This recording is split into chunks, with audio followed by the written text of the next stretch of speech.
Saludos, bienvenidos a Atomos y Bits. Hemos llegado una semana más hasta este pequeño receptor desde el cual nos estás escuchando, o quién sabe, a lo mejor lo estás haciendo desde una super pantalla de ordenador de estas que llevan los altavoces integrados, porque ya sabes que nos puedes oír en tu programación habitual de tu emisora favorita, o también a través de las plataformas de iBooks y TuneIn. Estamos con Lenovo, como siempre, con los portátiles de Lenovo, que son la mayor puerta hacia el mundo en línea y más allá, salvo por los smartphones, claro. Todos tienen distintas prioridades, con portátiles de alto rendimiento para creadores, profesionales y jugadores, con sistemas potentes que rivalizan con los de sobremesa, con portátiles ultra portátiles para aquellas personas que están siempre en movimiento, con portátiles asequibles que ofrecen valor y rendimiento en un mismo paquete, con innovadores 2 en 1, un parte portátil, parte tableta, parte nada que hayas visto antes, para aquellas personas que quieren experimentar el poder de lo nuevo, con Lenovo, tecnología de leyenda. Está Atomos y Bits con Lenovo, también está con Javier López, que se encarga del control de sonido, está con José Manuel Nieves. ¿Qué tal, señor? ¿Cómo estamos? Muy buenas, muy bien. Y con Pedro Pablo May, que nos acompaña también aquí en el micrófono. Vamos a comenzar ya sin más, que luego el tiempo se nos escurre entre los dedos.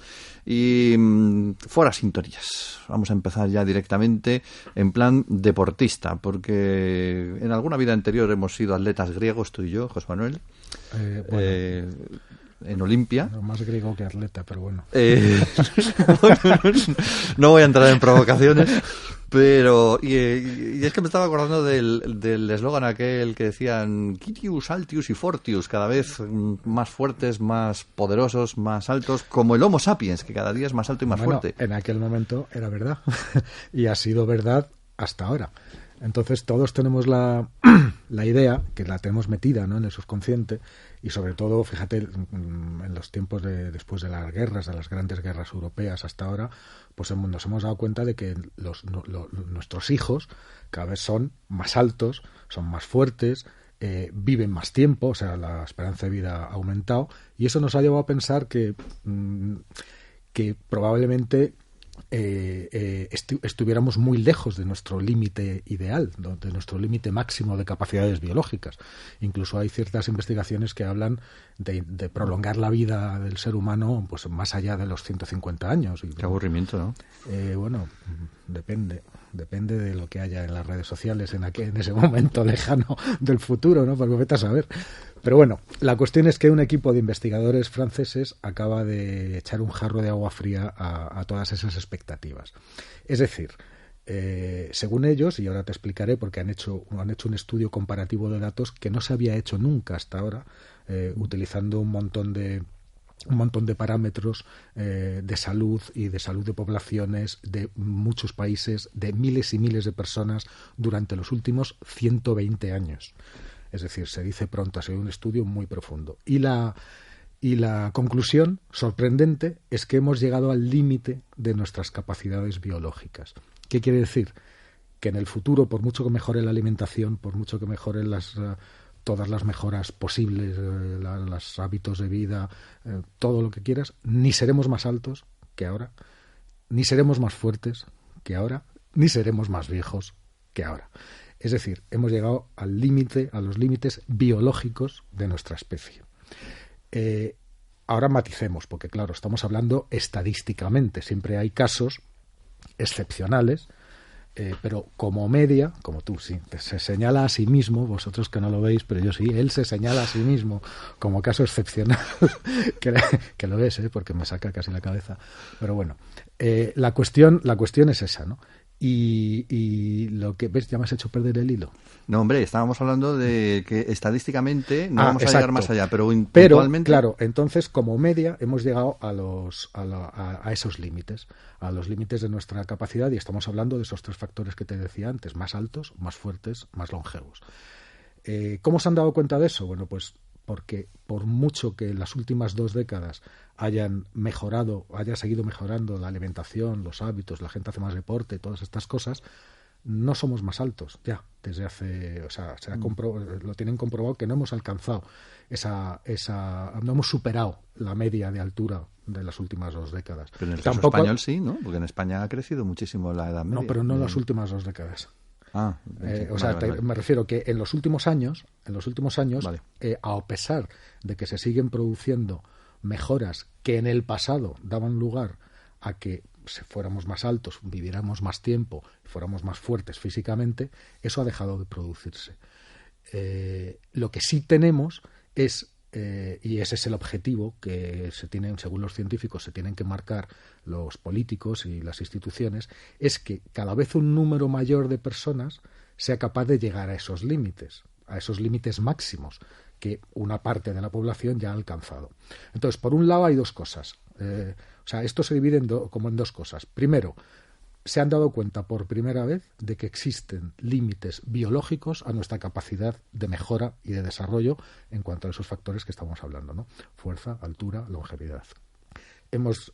Según ellos, estamos ya en ese límite. Lo que pasa es que no toda la sociedad, no todos los miembros de la sociedad están. Entonces, la continua mejora en la alimentación, en las condiciones de vida, en la salud, en todo esto, lo que va a hacer es que cada vez un mayor número de personas se incorporen a ese límite. Pero no vamos a tener ulteriores mejoras. Según ellos, eso lo vamos a ver muy pronto porque en los próximos años cada vez se van a ir batiendo menos récords deportivos.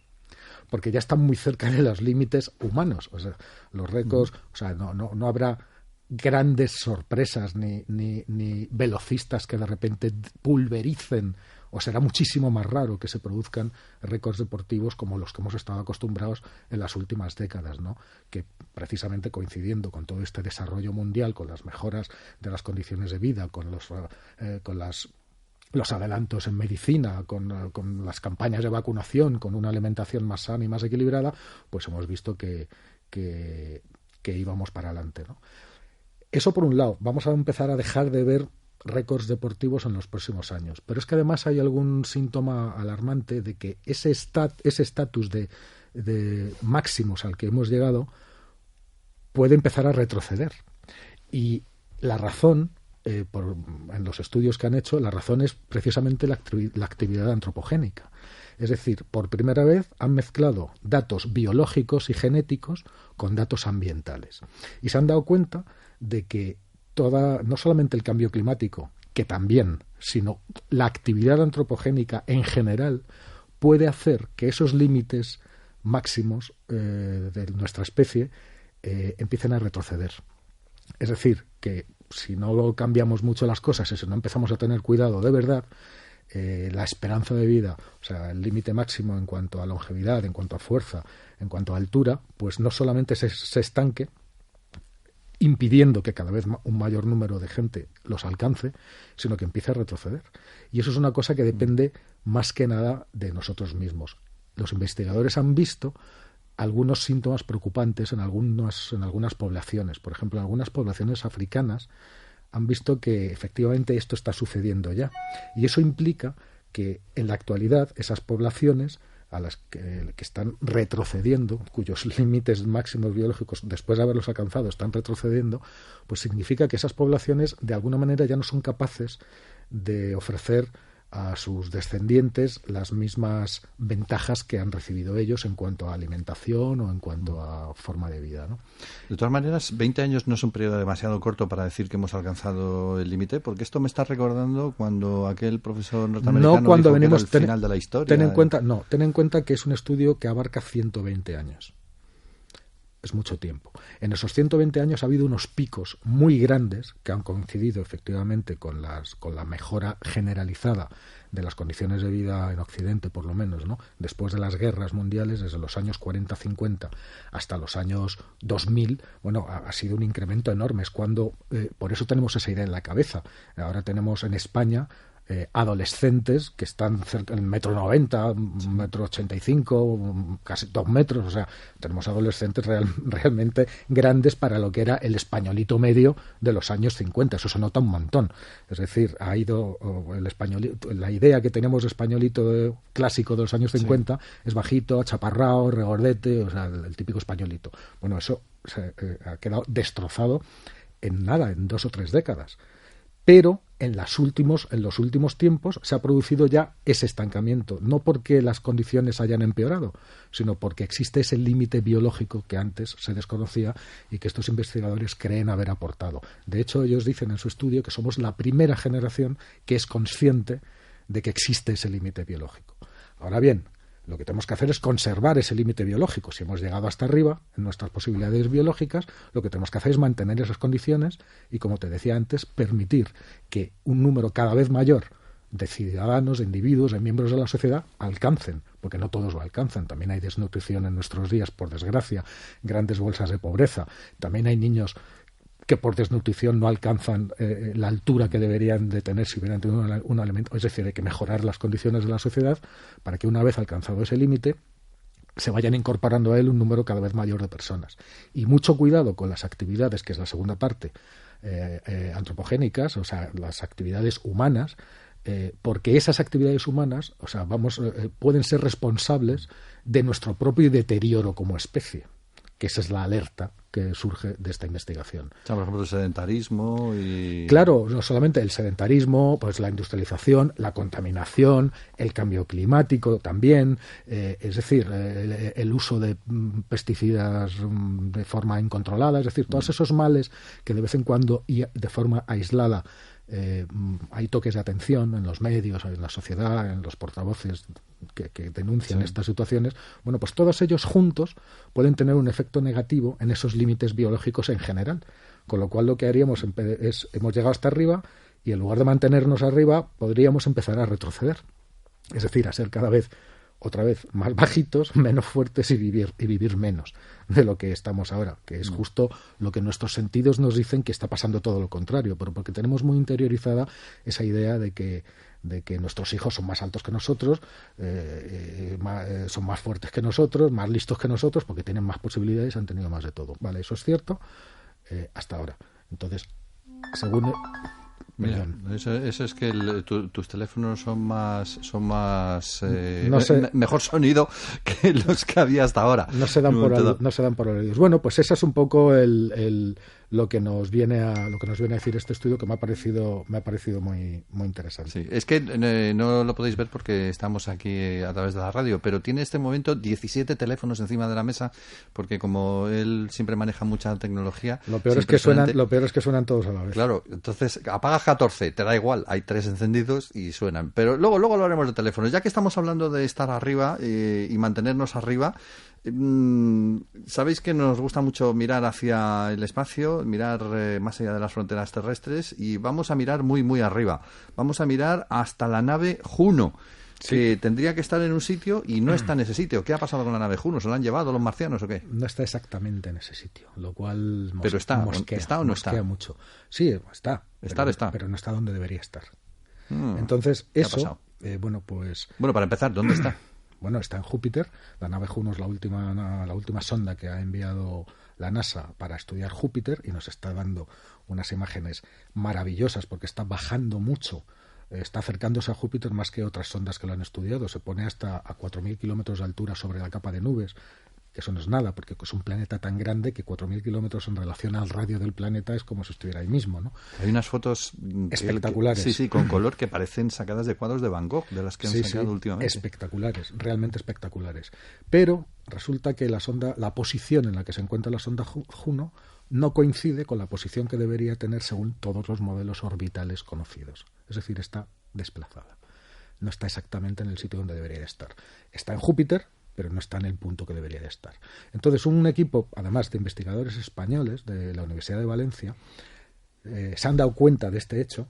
Lo que han hecho ha sido elaborar un modelo orbital nuevo y se han dado cuenta de que la nave Juno está afectada por lo que se conoce como anomalía de sobrevuelo. Esto es muy bonito porque, te lo cuento, fíjate, en los años 60, cuando empezaba la industria espacial y se empezaron a lanzar, 60, 70, se empezaron a lanzar misiones, pues fíjate, las Pioneer, las Viking, o sea, y más tarde después la Cassini, un montón de misiones históricas espaciales. Bueno, pues pocos años después se dieron cuenta, precisamente con las Pioneer, que les estaba pasando algo muy extraño. Y es que, pues como una década después de su lanzamiento, las Pioneer no estaban en el lugar que deberían estar, sino que estaban como 380.000 kilómetros más lejos, que es mucho, es mucha diferencia, ¿no? Entonces, todos los modelos orbitales conocidos, que son los mismos que tenemos ahora, no coincidían, porque según esos modelos orbitales que están perfectamente establecidos y que siguen las normas y las reglas de las ecuaciones de Galileo, de la relatividad de Einstein, tal, te predicen exactamente dónde tiene que estar un objeto sujeto a las fuerzas gravitatorias y a su velocidad inicial, lo predicen todo. Bueno, pues no coincidía. Es decir, de alguna manera había una aceleración. O sea, en algún momento esas naves iban más rápido de lo que debieran, sin que ese exceso de velocidad pudiera ser explicado por ninguna teoría. Eso se quedó así, fue un misterio. Empezaron a darse cuenta de que no solamente las Pioneer, que fueron las primeras en las que esta anomalía se detectó y no se sabía qué era, sino que en los años 90 hubo que esperar hasta los años 90 para que investigadores del JPL, del Jet Propulsion Lab, se dieran cuenta de que esa anomalía tenía que ver con una maniobra que es común, muy común, que es la maniobra de vuelo por gravedad asistida. Eso es una maniobra que desde el principio de la era espacial lleva funcionando y consiste en que una nave aprovecha la fuerza de la gravedad de los planetas y de las lunas que va encontrando para o bien frenar o bien acelerar, en todo caso para modificar su trayectoria. De hecho, si lanzamos una nave en una misión estándar, lanzas una nave a Saturno, bueno, pues la nave tiene que pasar, se calcula para que tenga que pasar por Marte, le dé 2 vueltas a Marte para coger impulso como si fuera una onda, que eso es una maniobra de gravedad asistida, y ¡boom!, luego sale disparada con mucha más velocidad para llegar a Saturno. Hay veces incluso que se lanzan en dirección contraria, es decir, tú quieres ir a Saturno y en lugar de ir hacia el sistema solar exterior apuntas hacia el Sol, la lanzas hacia el Sol, ¿pero por qué? Porque la mandas a Venus, que está más cerca del Sol que nosotros, para que haga una maniobra, una de estas maniobras, luego salga otra vez disparada hacia la Tierra, le den otro par de vueltas a la Tierra para coger más impulso todavía y después finalmente va hacia su destino final. Todo eso está calculado.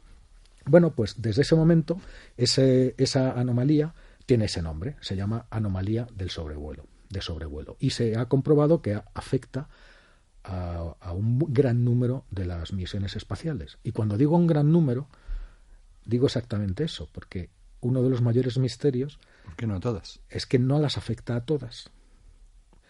No afecta a las que afecta de la misma manera, sino que a unos les da más fuerte, a otros les da más flojo y a otros no se aprecia en absoluto. Entonces, ante la falta de una explicación fehaciente, pues claro, han empezado a haber teorías de todo tipo, como por ejemplo pues una supuesta influencia de la materia oscura sobre las naves y que como no sabemos lo que es la materia oscura, pues que no hemos podido calcular, o algún efecto de la gravedad que no conozcamos porque es un síntoma de una nueva física que todavía no hemos descubierto, pero que está dando ese síntoma y que eso tiene que tener una explicación, pero no la conocemos. Es decir, ha habido de todo. Y este equipo de la Universidad de Valencia ha hecho 2 cosas. Lo primero, demostrar que la nave Juno, que está en Júpiter, también está sujeta a esta anomalía.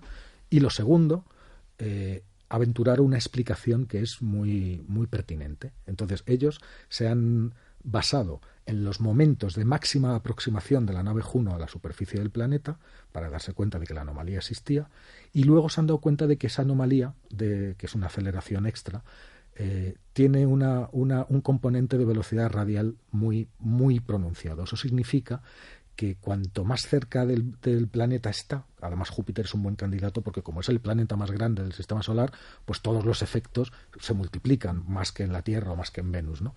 Bueno, pues cuanto más cerca estás, más fuerte es la anomalía, y cuanto más lejos estás, más débil es la anomalía, lo cual explica las diferencias entre unos y otros. Además, esa anomalía se han dado cuenta que tiene que ver con la velocidad, con la relación que hay entre la velocidad de la luz y la velocidad radial de la nave.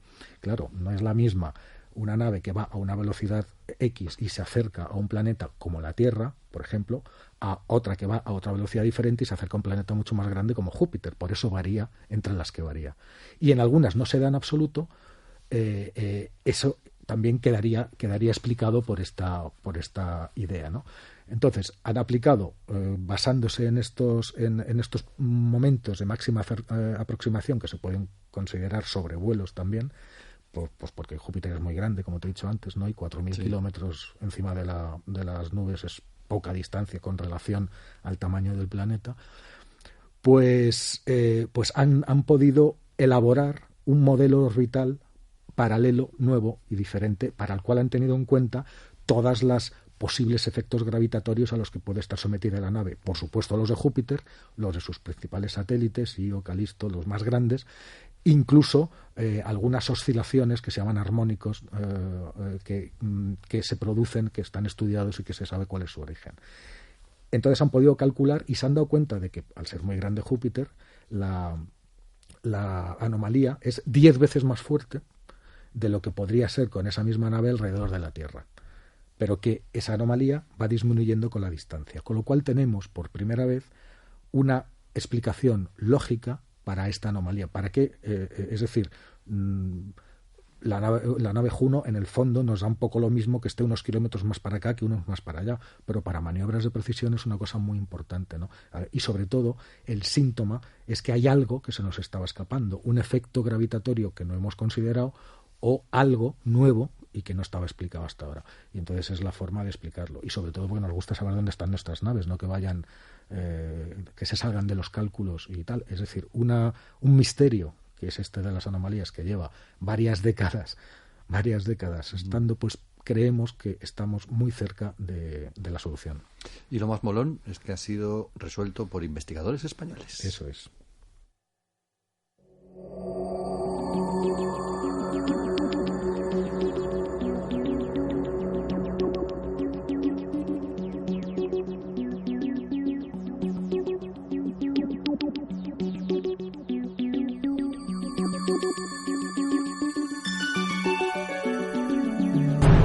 Bueno, hay que decir que de los 17 teléfonos que hay encima de la mesa solamente vamos a hablar de uno. ¿Por qué? Porque José Manuel tiene honor. Es un hombre de honor, ¿no? Lo tienes en la mano, de honor. Vamos a hablar... No, perdona, no, este es otro. Vamos a hablar de uno que es justamente el único que no está encima de la mesa. Vaya por Dios. pero ¿tienes honor o no tienes honor? Tengo un honor enorme. Pues háblame del honor. Bueno, vamos a ver. Honor... vamos a decirlo así en inglés con H, es una marca que a lo mejor muchos españoles todavía no conocen, pero que lleva 2 años, es la segunda marca de Huawei, que son los españoles sí lo conocen, pero esta segunda marca se caracteriza porque pone a prueba todo lo mejor de lo que es capaz Huawei, que es mucho, lo pone al alcance de la gente a unos precios muy asequibles, y después utiliza esos hallazgos o esas nuevas investigaciones para incorporarlos a sus gamas altas, que al final tienen las mismas prestaciones, pero que son mucho más caras por otra serie de cuestiones, como por ejemplo los materiales, los cristales, la resolución de las pantallas, etcétera. Y ahora tenemos, por ejemplo, el Honor, el anterior, el 9, el Honor 9, que es del año pasado, ha sido considerado por toda la crítica mundial como el mejor teléfono del mundo por debajo de 400 euros. Y siempre incorporan algo nuevo. El 6X, por ejemplo, el Honor 6X fue el primer teléfono del mundo que incorporó la doble cámara en la gama media. El otro día, en Londres, que tuve la suerte de estar, se presentaron otros 2 nuevos modelos de Honor, el 7X, que es un gama media que cuesta menos de 300 euros, y que es el primer teléfono de esa categoría que incorpora una pantalla...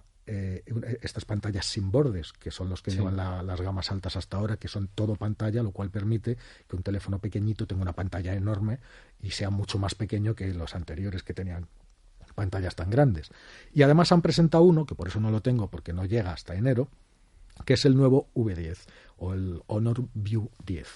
Estamos en los 10 ahora en todas las marcas, ¿eh? Sí, estamos llegando. No sé por qué, sí, pero que es que se ha puesto incluso saltándose es que la muchos, numeración, todo el mundo se ha ido al 10, ¿no? Todo el mundo se ha ido al 10, es que cuando va papá Apple va todo el mundo detrás. ¿eh? Veremos a ver lo que hace Samsung, si su próximo Galaxy lo va a llamar 9 como toca o no, pero eso lo sabremos. Bueno, cuéntanos el Bueno, Honor. la cuestión. Entonces, Huawei acaba, que hemos hablado aquí de ese teléfono, hace apenas unas semanas, acaba de lanzar sus Mate, el Mate 10, el Mate 10, que era el primer teléfono con inteligencia artificial, de lo cual hemos hablado, que tiene un chip, o sea, aparte de la CPU y de la MGU, es decir, del procesador normal y del procesador gráfico, lleva una unidad de procesamiento neural, que es una NPU, que es una novedad y que hace que ese teléfono sea 20 veces más potente y 50 veces más eficiente en términos de batería que cualquier otro. De hecho, yo te puedo decir que con el uso es la primera vez que llego al final del día con un teléfono por encima del 80-85% de la batería y que te dura más de 3 días sin que tengas que hacer nada ni ponerlo a cargar. Eso es gracias a ese chip. ¿Qué alegrías me estás dando? Eso es gracias a ese chip. Bueno, pues acaban de lanzar están en pleno y ahora van y lanzan un Honor, que es este nuevo V10, que resulta que tiene el mismo procesador, también el procesador neural, prácticamente las mismas características que el Mate 10, que es el alto de gama, pero que cuesta casi la mitad.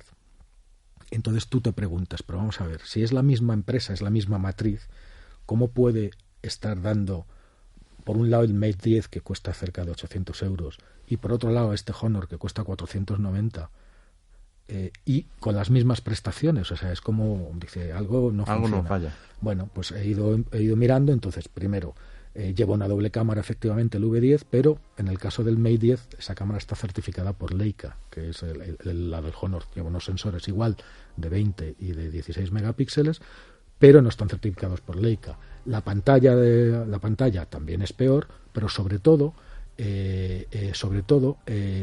los materiales son prácticamente los mismos, pero esa diferencia de precio se justifica porque Honor es la barrera que la propia Huawei pone para competir con todas las nuevas marcas chinas que están llegando, tipo Oppo, Xiaomi, todas estas que están invadiendo. Eso es la auténtica barrera.